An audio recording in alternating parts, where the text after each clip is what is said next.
Oke teman-teman, kali ini aku mau bahas tentang diferensiasi fungsi majemuk.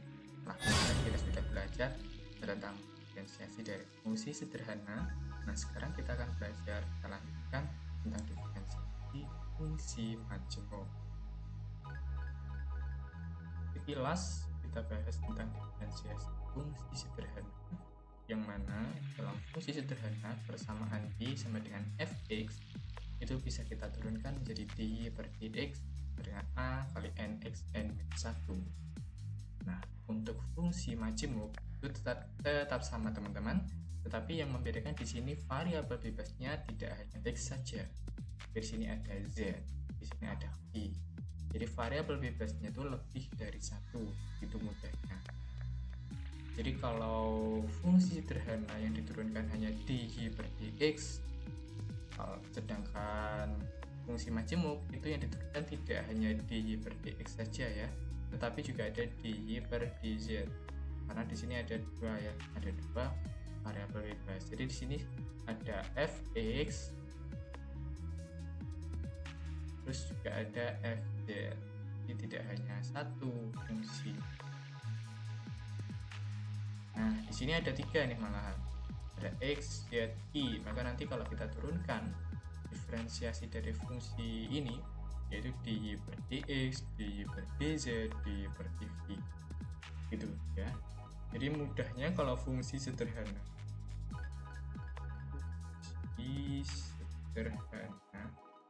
itu turunannya ya, atau turunannya diferensiasinya itu hanya ada satu.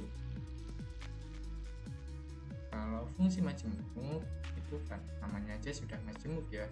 Kalau namanya majemuk maka diferensiasinya itu lebih dari satu, diferensiasi yang akan kita turunkan dari persamaan fungsinya itu tidak itu variabel, tapi 2, 3, bahkan lebih. Untuk lebih pahamnya langsung aja kita ke soal. Nah, di sini bisa teman-teman tahu ada persamaan y sama dengan 3x kuadrat ditambah 2z pangkat 4. Kan yang ditanyakan dy per dx, dy per dz. Nah, kalau tanyakan masing-masing, maka yang kita turunkan ya sesuai. Di sini yang pertama dy terhadap x, maka yang kita turunkan yang variabel x-nya saja. Maka nanti yang kita turunkan yang pertama adalah 3x kuadrat. Nah, 3x kuadrat kita turunkan menjadi 6x. Berikutnya dy per dz, karena di sini terhadap z, maka yang diturunkan yang ini di 2z pangkat 4. 2z pangkat 4 kita turunkan menjadi 8z pangkat 3. Itu ya. Jadi turunkanlah atau diferensiasikan sesuai apa perintahnya terhadap variabel apa. Contohnya yang kedua, y sama dengan 3x kuadrat z kuadrat ditambah 2z pangkat 4x pangkat 3. Tanyakan sama dy per dx dan dy per dz. Oke, yang pertama ya, dy per dx dulu. Karena di sini perintahnya disuruh mendiferensiasikan terhadap x, maka kita lihat di sini yang ada x-nya saja yang akan kita turunkan ya. Ingat, yang x-nya saja. Nah, di sini yang pertama ada 3x kuadrat z kuadrat. Yang mengandung variabel x yaitu 3x kuadrat ini ya. Nah, inilah yang akan kita turunkan nanti.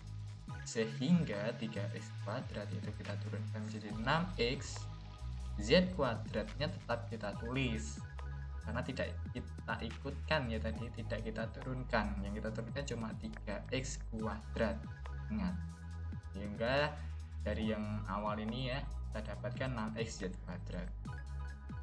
Kemudian yang belakang juga sama, yang diturunkan x, maka kita lihat yang x di sini ada x pangkat 3. Nah, yang kita turunkan ya ini aja, x pangkat 3. 2z pangkat 4-nya tetap kita tulis di sini, 2z pangkat 4 dikalikan turunan dari x pangkat 3, 3x kuadrat. Sehingga nanti kita hitung lagi menjadi 6xz kuadrat ditambah 6z pangkat 4x kuadrat. 6-nya dari mana? 6-nya dari 2 dikalikan dengan 3. Itu. Terus yang kedua DJ per DZ. Sama, kalau DJ per DZ berarti yang kita turunkan yang Z, bukan yang X. Kan nanti yang kita turunkan yang pertama Z kuadrat dulu, ya kan? Berarti ini 3x kuadrat tetap tertulis di sini 3x kuadrat. Dan turunan dari Z kuadrat berapa?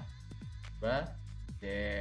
Tulis jadi 3x kuadrat 2Z ditambah 2Z pangkat 4, kita turunkan menjadi 2 dikalikan 4, Z-nya pangkat 3, X pangkat 3 tetap kita kita hitung ulang menjadi 6x kuadrat Z ditambah 8Z pangkat 3 X pangkat 3. Nah itu ya teman-teman. Jadi kalau di sini dy per dx itu, maka yang akan kita diferensiasikan itu yang x-nya saja. Jadi kalau dy per dx yang tetap itu yang z-nya, nah z-nya tetap, maksudnya variabel z-nya tetap, tidak kita turunkan itu loh. Tapi kalau dy per dz itu yang tetap variabel x-nya.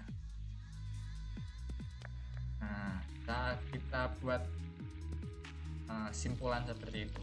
Jadi kalau y diturunkan terhadap x, maka z-nya itu nanti akan tetap. Kalau y diturunkan terhadap z, maka x-nya itu tetap. Jadi kebalikannya.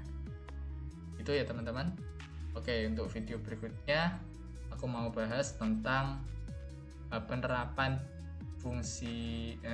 diferensiasi fungsi majemuk di perekonomian. Di video berikutnya jangan lupa like, komen, dan subscribe, serta berikan komentar jika ada kesalahan kata dan kesalahan ucap. Sampai jumpa di video berikutnya. Assalamualaikum warahmatullahi wabarakatuh.